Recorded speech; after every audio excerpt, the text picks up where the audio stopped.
www.news.com।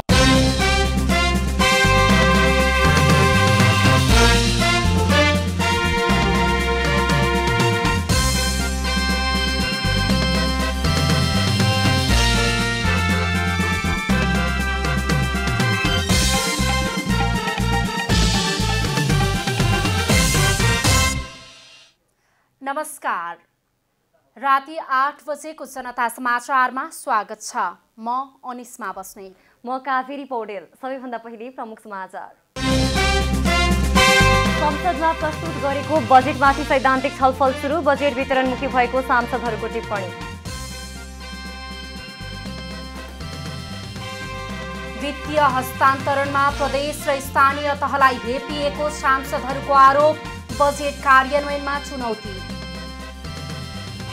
विमानस्थलबाट मौसम सम्बन्धी अनुमति लिएर मात्रै उडान गर्न पाइने। पूर्व सूचना प्रणालीमा उडान नगरे देशले ठूलो दुर्घटना भोग्नुपर्ने विज्ञहरूको चिन्ता। रुसी तेल आयातको 90% तेल कटौती गर्न EU काउन्सिल तयार। दक्षिणी भागका लागि जाने आयातमा भने छुट दिए। र आइसिसी महिला T20 वरियतामा नेपालका 5 खेलाडी समावेश। विश्व वरियतामा नेपाल 16औं स्थानमा।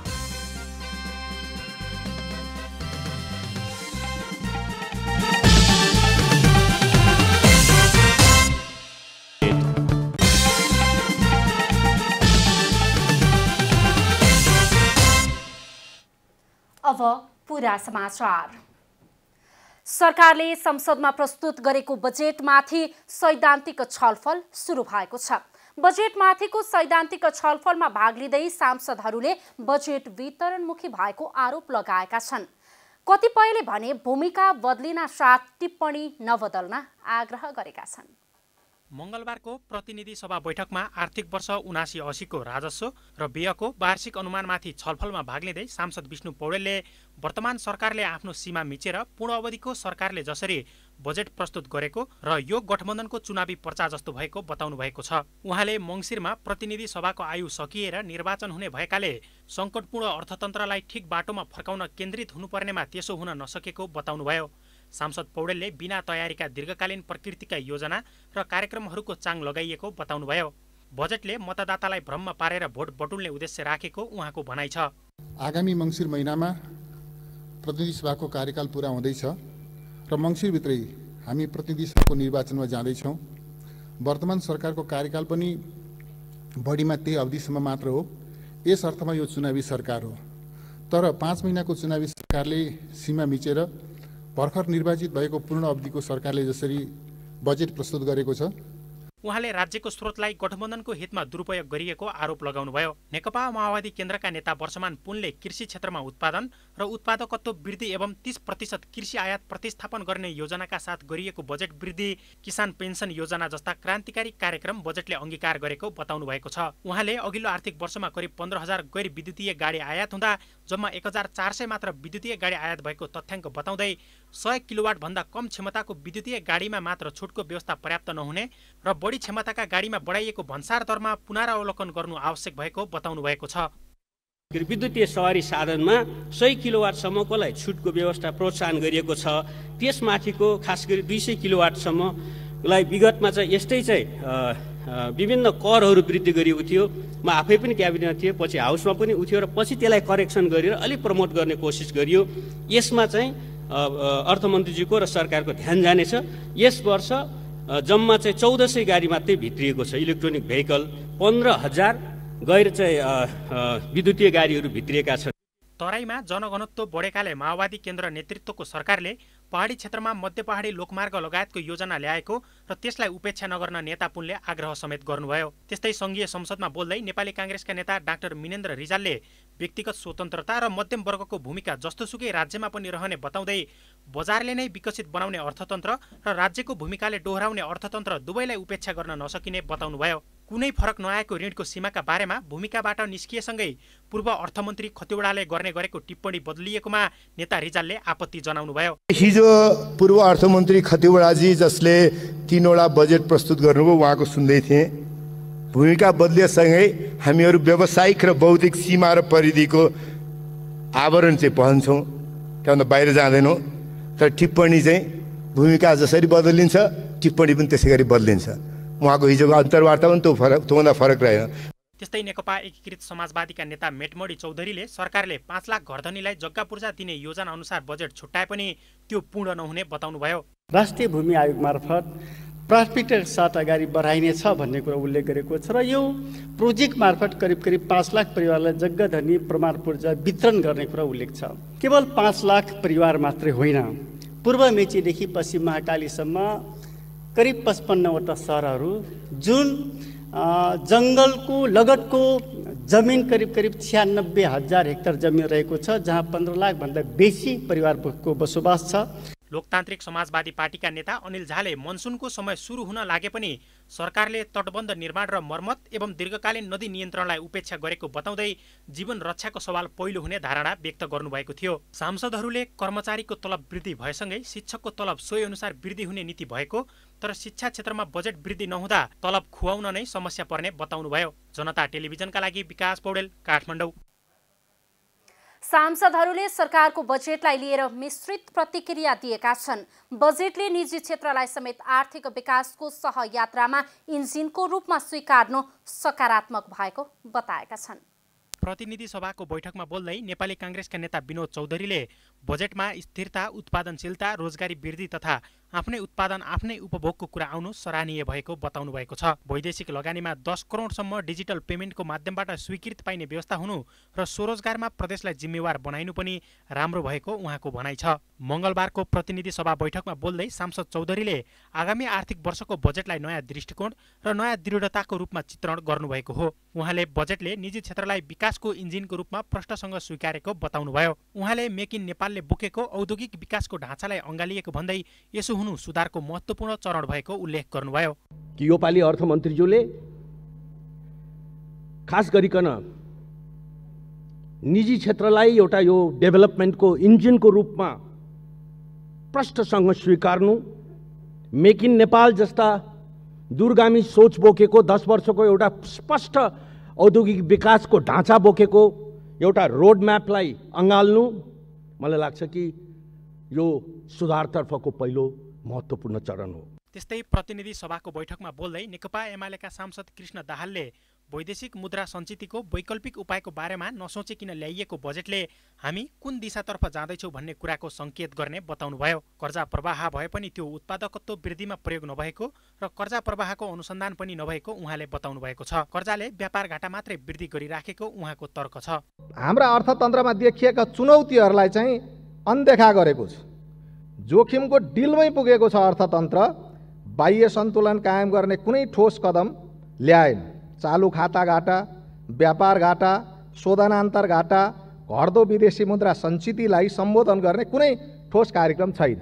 राष्ट्रिय सभामा बोल्दै नेकपा माओवादी केन्द्रका नेता नारायण काजी श्रेष्ठले लप्सीभेदी, रातमाटे, हेटौडा, दमौली, बुटौल, गोरखपुर 400 केबीको प्रसारण लाइन निर्माण गर्ने कार्य अगाडि बढाइने कुरा बजेटमा प्रस्तुत भएको तर एमसीसी योजना अन्तर्गत हो होइन स्पष्ट नभएको बताउनुभयो। नेता श्रेष्ठले एमसीसी परियोजना अन्तर्गत 12 बुँदे कार्यान्वयन गर्ने कुरामा अमेरिकाले सहमति नजनाए त्यही दिन यो खारेज हुने उल्लेख गरिएको प्रति सरकारको ध्यानाकर्षण समेत गराउनुभयो।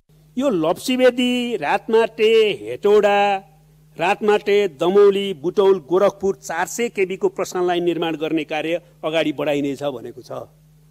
यो चाहिँ पहिला भने जस्तै एमसीसीकै योजना हो कि अब त्यो छोडिदिएर आफैले बनाउने भनेर ल्याओ सरकारले, त्यो अलि प्रष्ट भएन।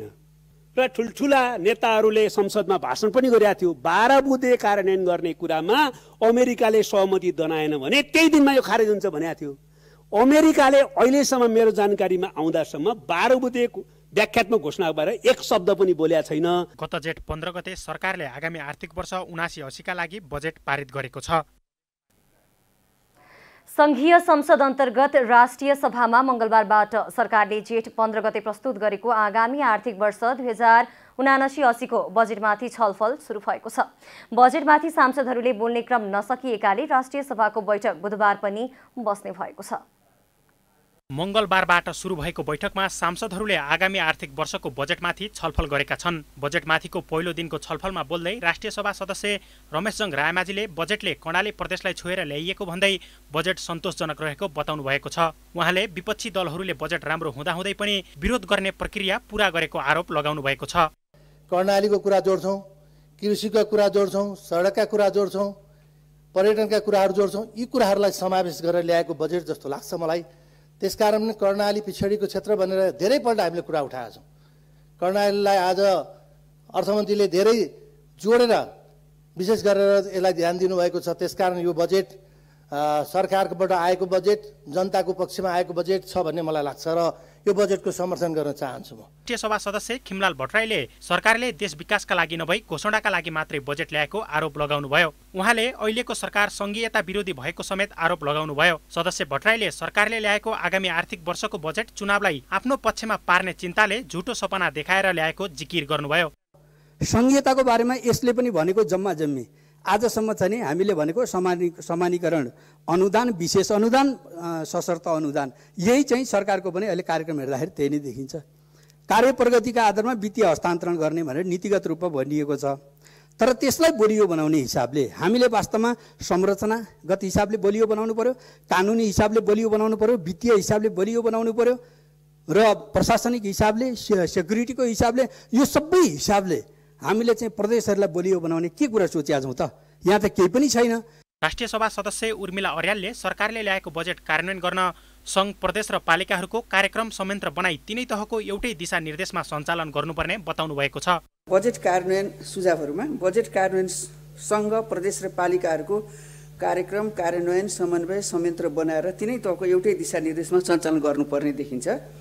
खमा पालिका स्तरमा नै दिगो विकास लक्ष्य 15 योजना अनुसार पालिका स्तरमा नै स्थानीयकरण गर्नु जरुरी देखिन्छ। यता राष्ट्रिय सभा सदस्य खिमलाल देवकोटाले वित्तीय हस्तान्तरणमा प्रदेश र स्थानीय तहलाई हेपिएको दाबी गर्नुभयो। उहाँले सरकारका तहहरू बीचको कार्य जिम्मेवारीको विश्लेषण गर्दा सबैभन्दा बढी कामको चाप प्रदेश र स्थानीय तहलाई भए पनि कार्य जिम्मेवारीका लागि आवश्यक पर्ने राजस्व अधिकार केन्द्रीकृत भएको बताउनुभयो। वित्तीय हस्तान्तरण संविधानको भावना अनुकूल छैन।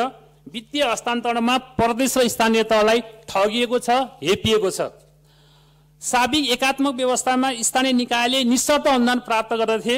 अहिले निशर्त अनुदानको रूपमा प्रदेश र स्थानीय तहले वित्तीय सम्मानीकरण अनुदान पाइरहेका छन्। यसका अतिरिक्त सशर्त, विशेष र सम्पूरक अनुदान पनि पाउने गरेका छन्। बैठकमा राष्ट्रिय सभा सदस्य डाक्टर बिमला राई पौडेलले बजेट कार्यान्वयनमा चुनौती रहेको बताउनु भएको छ। उहाँले 12 खर्ब 40 अर्ब राजस्व उठाउने कुरा हास्यास्पद रहेको बताउनु भएको छ।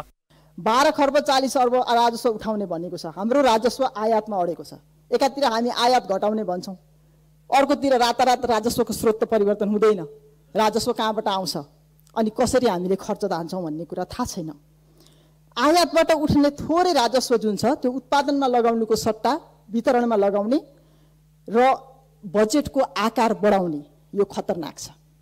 सदस्य पौडेलले सरकारले वृद्ध भत्ताको उमेर हद 2 वर्ष घटाएर 68 पुर्याएकोमा आपत्ति जनाउनु भएको छ। मुलुक आर्थिक सङ्कटमा फसिरहेको बेलामा सरकारको यो निर्णयले देशलाई नै आर्थिक भार बढाउने बताउनु भएको छ। सरकारले प्रस्तुत गरेको आगामी आर्थिक वर्षको बजेटमाथि सांसदहरूले बोल्ने क्रम नसकिएकोले राष्ट्रिय सभाको बैठक बुधबार दिउँसो 1 बजे बस्ने कार्यतालिका रहेको छ।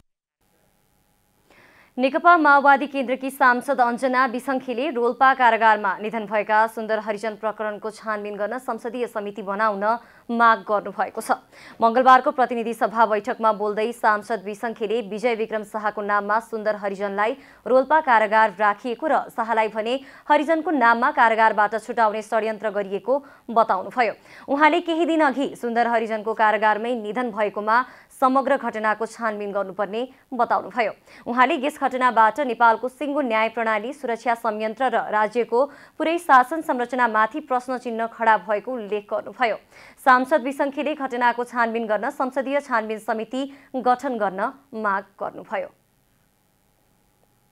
उक्त घटनामा सिङ्गो न्याय प्रशासन, न्यायालय पनि जोडिएको कारणले गर्दाखेरि म संसदीय छानबिन समिति गठन गरियोस् र अपराधीलाई न्यायसँग, न्याय संरचनासँग जोडिएका सम्पूर्ण संरचना राज्य संयन्त्रमा जोडिएका र अपराधी करारलाई चाहिँ यथाशीघ्र छानबिनको दायरामा लिइयोस्। उहाँले सो घटनाको छानबिनका लागि संसदीय छानबिन समितिको साथसाथै गृह मन्त्रालयले पनि सरकारको तर्फबाट अर्को छानबिन समिति गठन गर्नुपर्ने बताउनुभयो। सरकारले आगामी आर्थिक वर्षका लागि ल्याएको बजेटको कार्यान्वयनमा वीरगञ्जका उद्योगी व्यापारीहरूले चिन्ता व्यक्त गरेका छन्। आगामी आर्थिक वर्ष 2079-80 को बजेटमा सरकारले सबै क्षेत्रलाई समेटेको भए पनि बजेटको कार्यान्वयन गर्न सक्ने वा नसक्ने भन्नेमा चुनौती रहेको उनीहरूको धारणा छ। सरकारले जेठ 15 गते आगामी वर्षका लागि बजेट सार्वजनिक गरेको छ।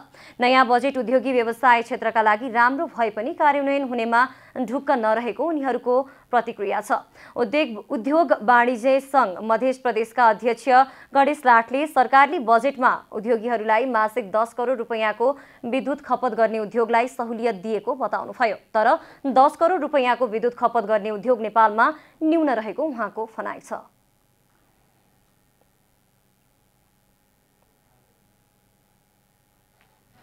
मासिक 10 करोड रुपैयाँभन्दा बढी बिजुली भुक्तान गर्ने उद्योगलाई बिजुलीमा विशेष सहुलियत दिने 8%सम्म 2 देखि 8%सम्म। यसो अखबार मार्फत नै थाहा पायौँ। त्यस्ता उद्योग त 2-3टा मात्र छन् पुरा देशमा।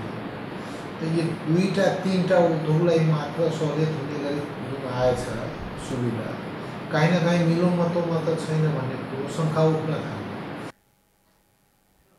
त्यस्तै वीरगञ्ज उद्योग वाणिज्य संघका उपाध्यक्ष हरि गौतमले नयाँ बजेट चुनावी बजेटका रूपमा आएको प्रतिक्रिया दिनुभयो। उहाँले सरकारले नयाँ बजेट मार्फत सबैलाई खुसी पार्न खोजे पनि सरकारसँग ढुकुटी नै नरहेको बताउनुभयो। उहाँले बजेट कार्यान्वयन गर्न कठिन रहेको जिकिर गर्नुभयो। राजस्व उठाउने बढ्ने 18% राजस्व बढ्ने परिकल्पना गरिएको छ। आर्थिक वृद्धि दर 8% बढ्ने परिकल्पना गरिएको छ, जो कार्यान्वयन पक्ष असाध्यै चुनौतीपूर्ण छ। र हाम्रो रियल समस्या के छ मुलुकको भनेदेखि ठुला कुरा गर्ने, कागजमा लेख्ने, काम नगर्ने। यो बजेटले पनि त्यसैलाई फलोअप गरेको छ। उहाँले अहिले 5 खर्बभन्दा बढी घाटाको बजेट आएको र राज्यले 18 खर्ब ऋण बोकेको अवस्था रहेको बताउनुभयो। जनता समाचारमा अब छोटो विश्राम।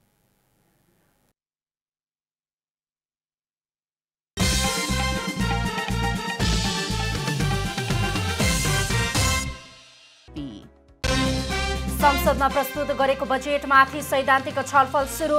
बजेट वितरणमुखी भएको सांसदहरूको टिप्पणी। वित्तीय हस्तान्तरणमा प्रदेश र स्थानीय तहलाई हेपिएको सांसदहरूको आरोप। बजेट कार्यान्वयनमा चुनौती। विमानस्थलबाट मौसम सम्बन्धी अनुमति लिएरै मात्र उडान गर्न पाइने। पूर्व सूचना प्रणालीमा उडान नगरे देशले ठूलो दुर्घटना भोग्नुपर्ने विज्ञहरूको चिन्ता। रुसी तेल आयातको 90% तेल कटौती गर्न यु काउन्सिल तयार। दक्षिणी भागका लागि जाने आयातमा भने छुट दिइने। र आइसिसी महिला T20 वरियतामा नेपालका 5 खेलाडी समावेश। विश्व वरियतामा नेपाल 16औं स्थानमा।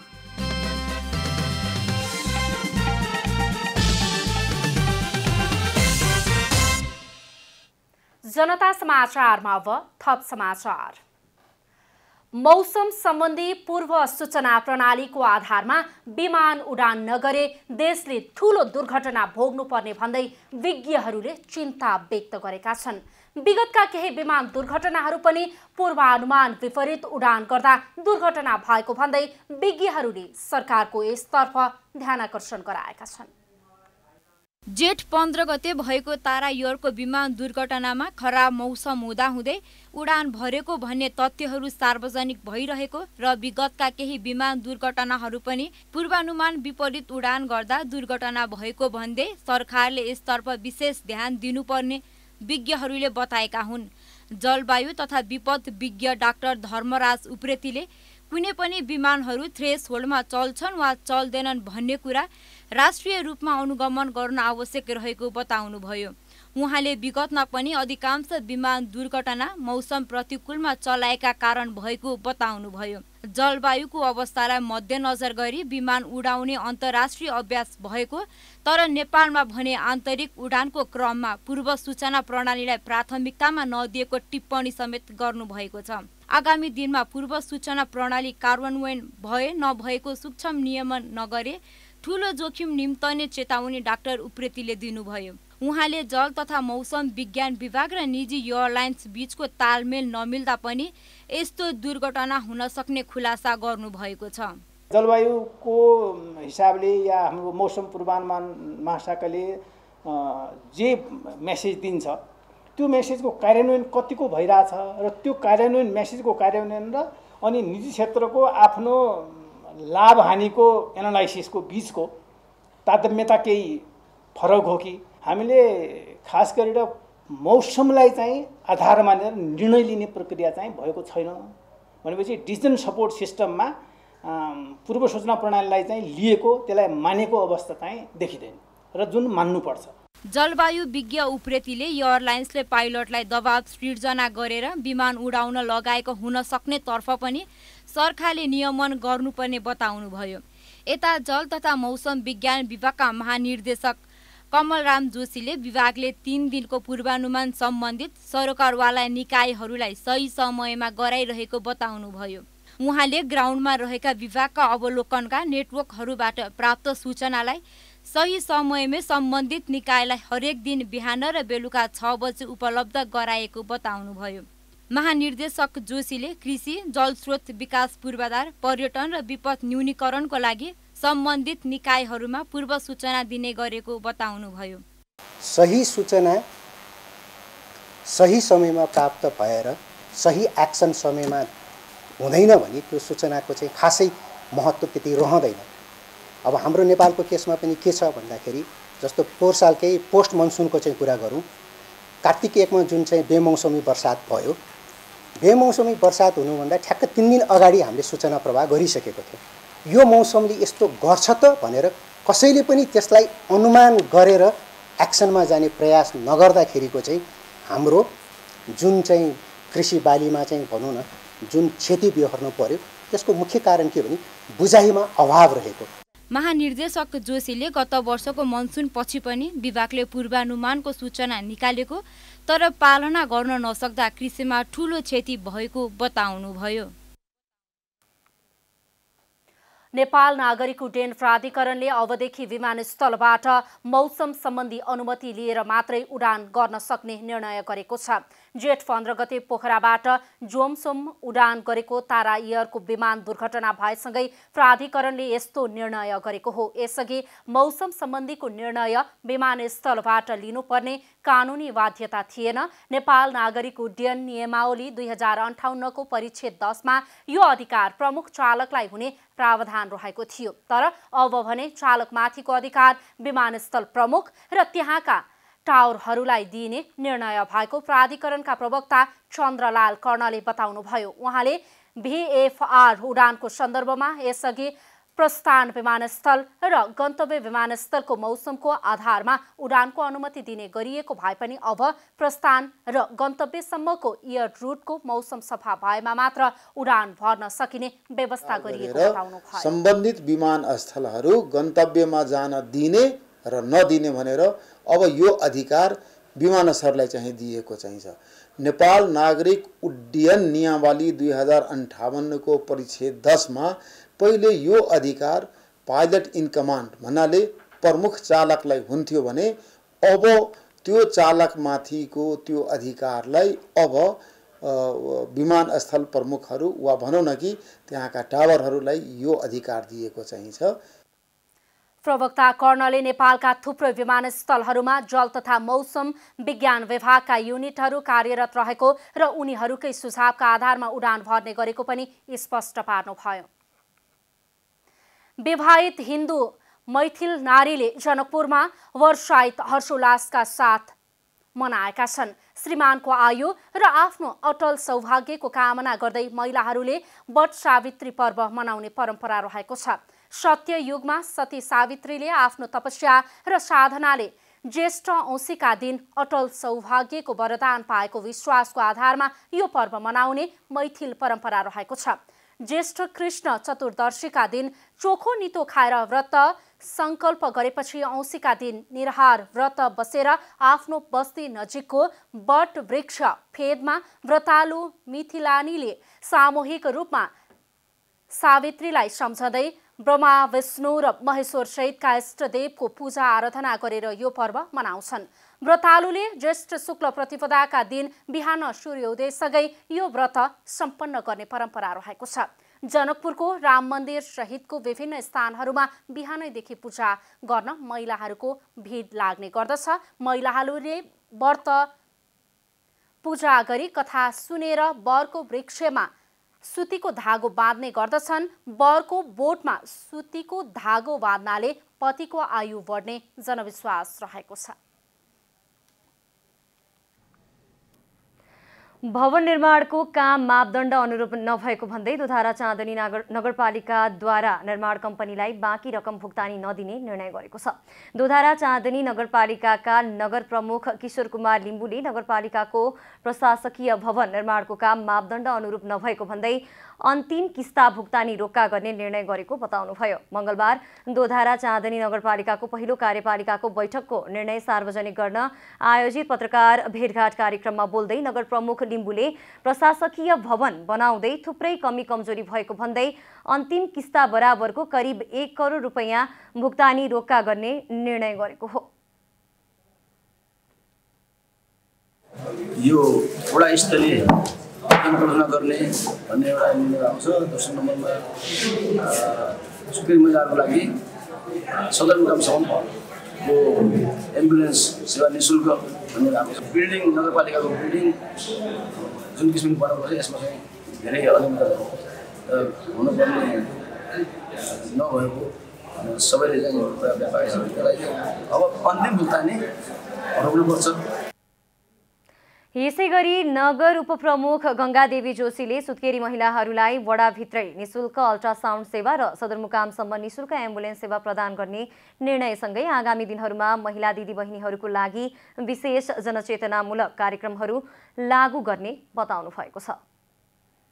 नगरपालिकाका प्रत्येक वडामा यो गर्भवती महिला दिदीबहिनीहरूलाई अल्ट्रासाउन्ड व्यवस्था गर्ने पनि मेरो एउटा एजेन्डा थियो। त्यो पनि हाम्रो निर्णय भइसक्यो र अरू अब महिला दिदीबहिनीहरूलाई चेतनामूलक तालिमहरू पनि मैले सकेसम्म दोधारा चाँदनी वडादेखि 10 वडाका महिला दिदीबहिनीहरूलाई चेतनामूलक तालिमहरू कार्यक्रम ल्याउने छु। आगामी 5 वर्षभित्र नगरपालिकाले वडा कार्यालयहरू समेत निर्माण गर्ने तयारी गरेको छ। कुल 5 करोड 85 लाख रुपैयाँमा निर्माण भएको दोधारा चाँदनी नगरपालिकाको मुख्य प्रशासकीय भवन जोशी बिल्डर्स कञ्चनपुरले निर्माण गरेको हो। वाइवाई गोकलटन हिरो नेपालले आफ्नो 8औं संस्करण 2022 का निम्ति आवेदन फारम खुला गरेको छ। वाइवाई गोकलटन हिरो नेपालले 2022 का निम्ति आवेदन फारम खुला गरेको हो। मंगलबार काठमाडौँमा पत्रकार सम्मेलनको आयोजना गर्दै 8औं संस्करण 2022 का निम्ति आवेदन फारम खुला गरिएको गोकल टिमले जानकारी गराएको छ। सानै उमेरमा समाजमा केही प्रभावकारी कार्य गरेका 13 वर्षदेखि 19 वर्षसम्मका किशोर किशोरीले उक्त कार्यक्रममा भाग लिन पाउनेछन्। आफू नेपाली रहेको परिचय पत्र पेश गरी किशोर किशोरीले निःशुल्क रूपमा फारम भर्न सक्नेछन्।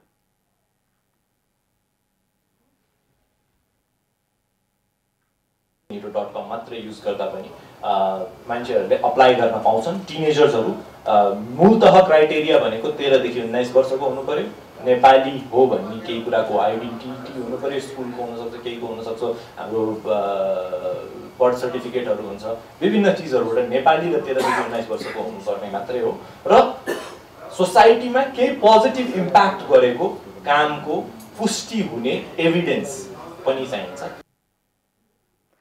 गोकलटन हिरो नेपालका पूर्व विजेताहरूले आफूहरूले सानै उमेरमा राम्रो मञ्च पाएकोमा निकै खुसी लागेको बताएका छन्।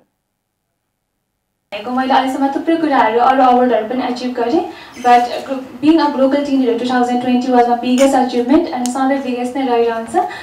20 under 20 भइसकेपछि चाहिँ धेरै बाटोहरू खुलेको छ। अहिलेसम्म नै म विनर भएँ, तर मभन्दा कम अपर्च्युनिटिज चाहिँ म बाहेकको जुन 20 under 20 छ उहाँहरूले पनि उत्तिकै अपर्च्युनिटिज पाउनु भएको छ अनि नेटवर्किङ गर्ने अवसरहरू पनि उत्तिकै पाएको छौँ हामीले। त्यो 13 वर्षदेखि 19 वर्षसम्मका प्रतिस्पर्धी किशोर किशोरीहरूले 31 जुलाईसम्म फारम भरिसक्नुपर्ने आयोजकले जानकारी दिएको छ। अब आर्थिक समाचार।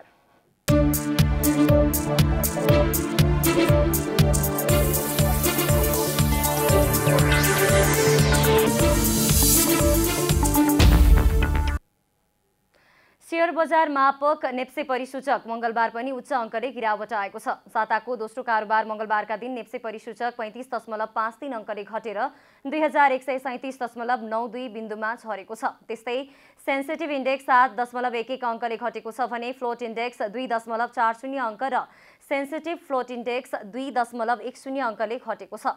मंगलबार कारोबारमा आएका 229 कम्पनीको 37,69,70,000 किता शेयर 1 अर्ब 31 करोड 76 लाख रुपैयाँ बराबरको खरिद बिक्री भएको छ। सोमबारको तुलनामा मंगलबार कारोबार रकममा पनि गिरावट आएको छ। कारोबार रकमका आधारमा 5 करोड 37 लाख रुपैयाँ भन्दा बढीको शेयर खरिद बिक्री गरेर एनआईसी एसिया बैंक शीर्ष स्थानमा रहेको छ। नबिल बैंक र हिमालयन डिस्टिलरीको 3 करोड भन्दा बढीको शेयर कारोबार भएको छ।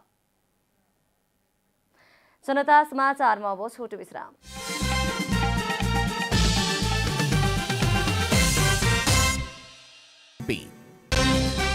संसदमा प्रस्तुत गरेको बजेटमाथि सैद्धान्तिक छलफल सुरु। बजेट वितरणमुखी भएको सांसदहरूको टिप्पणी।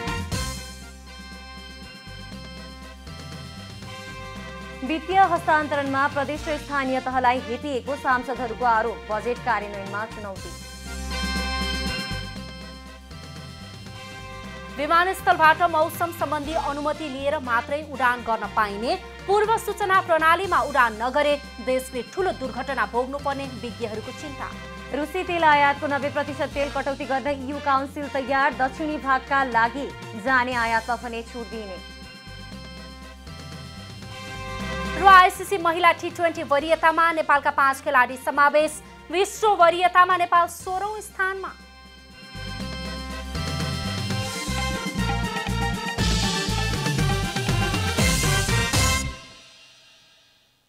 जनता समाचारमा अब अन्तर्राष्ट्रिय समाचार।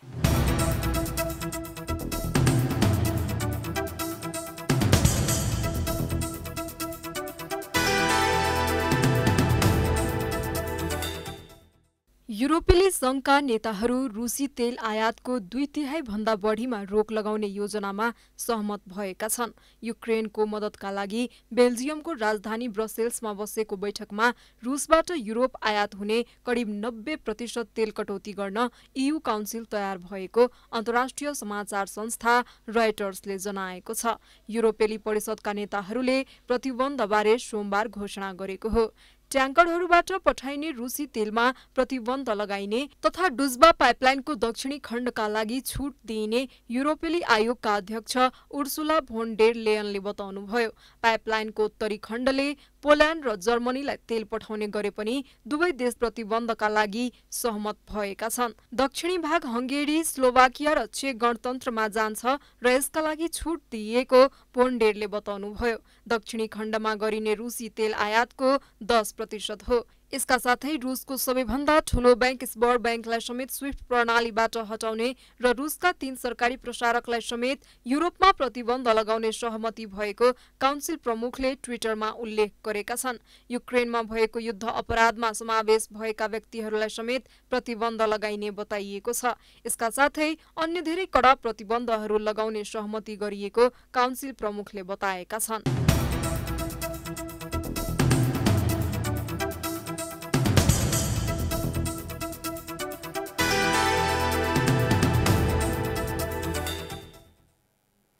अब खेलकुद समाचार।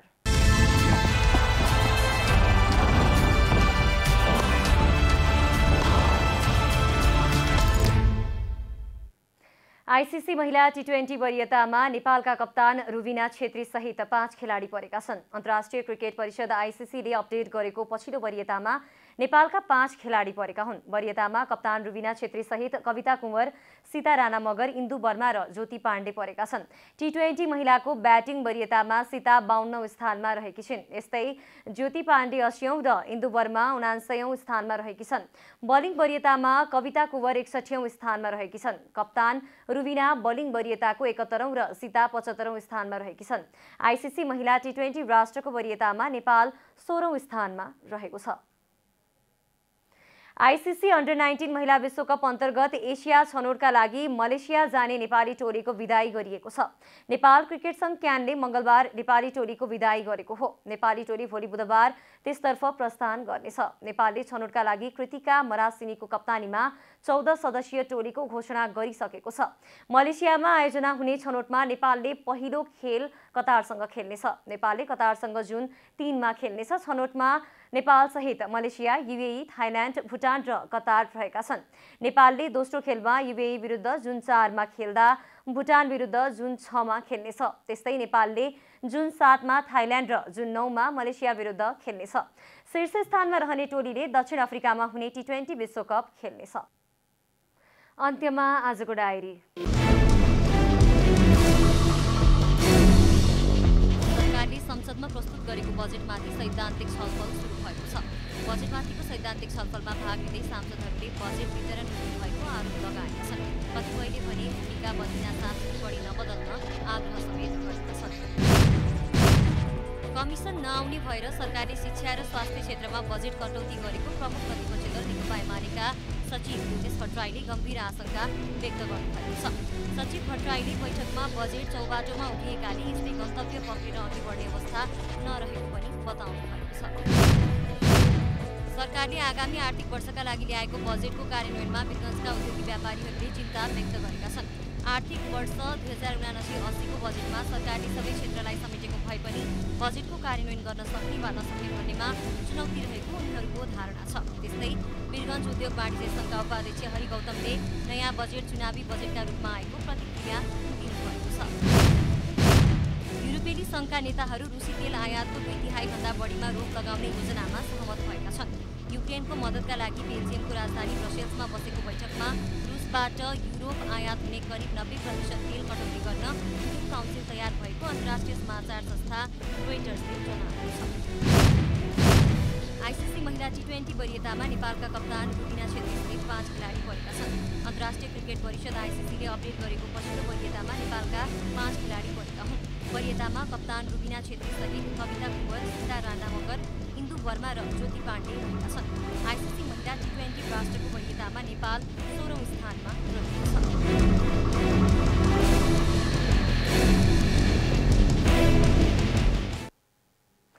जनता समाचार अहिलेलाई यति नै। जनताद्वारा जनताका लागि प्रसारित जनता टेलिभिजनका कार्यक्रमहरू युट्युब, ट्विटर, फेसबुक र हाम्रो वेबसाइट जनतासमाचार.com मा पनि पढ्न र हेर्न सक्नुहुनेछ। नमस्कार।